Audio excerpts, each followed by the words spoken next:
lovely viewers, welcome back to my channel. Well, right now I'll be preparing one of the easiest chapatis I've grown up eating. Like, this is a recipe that I learned from my mom, so it's something that you can make when you want something that will keep you full for a much longer time. So for the ingredients, we need flour, wheat flour, we need eggs. You add eggs according to the quantity of flour you're going to use. So this time I'll be using 2 eggs, and then onions. So I've used here 1 medium-sized onion, and then salt. That's all we shall be using for this recipe. I'll go ahead and measure 2 cups of flour.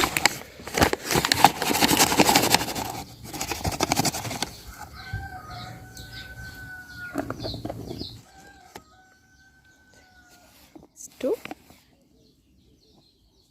Then I'll add in the onion, and then salt. This is about a tablespoon. I'll give it a quick stir. So at this stage, I'll add in water.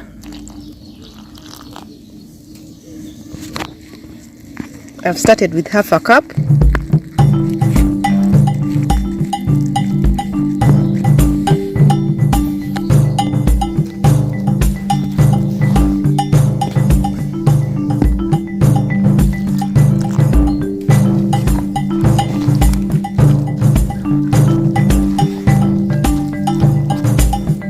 So I'm adding in little water because I'm going to add in eggs.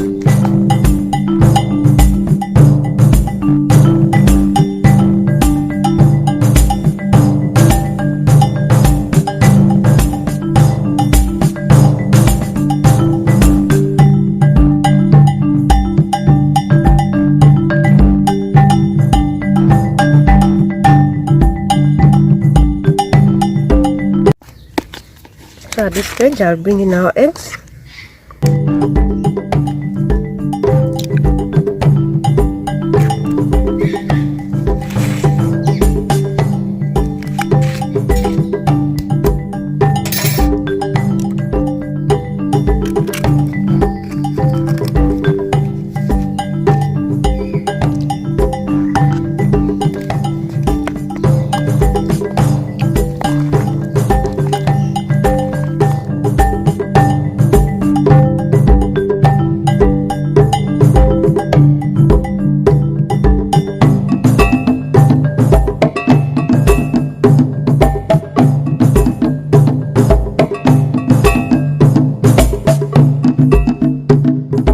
You don't need to let it sit. Immediately after mixing, you can go ahead and start frying.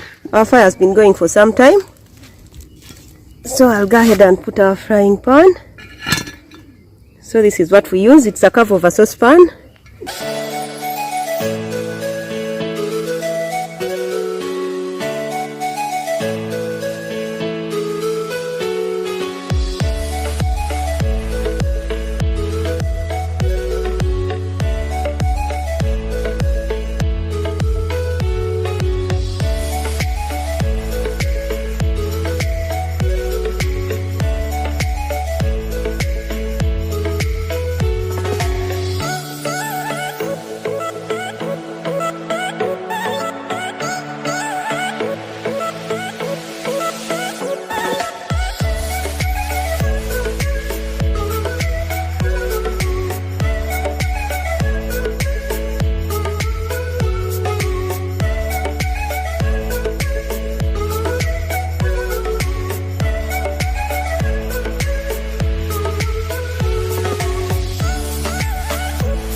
That's how soft they are. Thank you so much for watching. Please, if you're new, subscribe to my channel, like this video, share, leave me a comment. I'll be glad to hear from you. See you in the next one. Bye bye.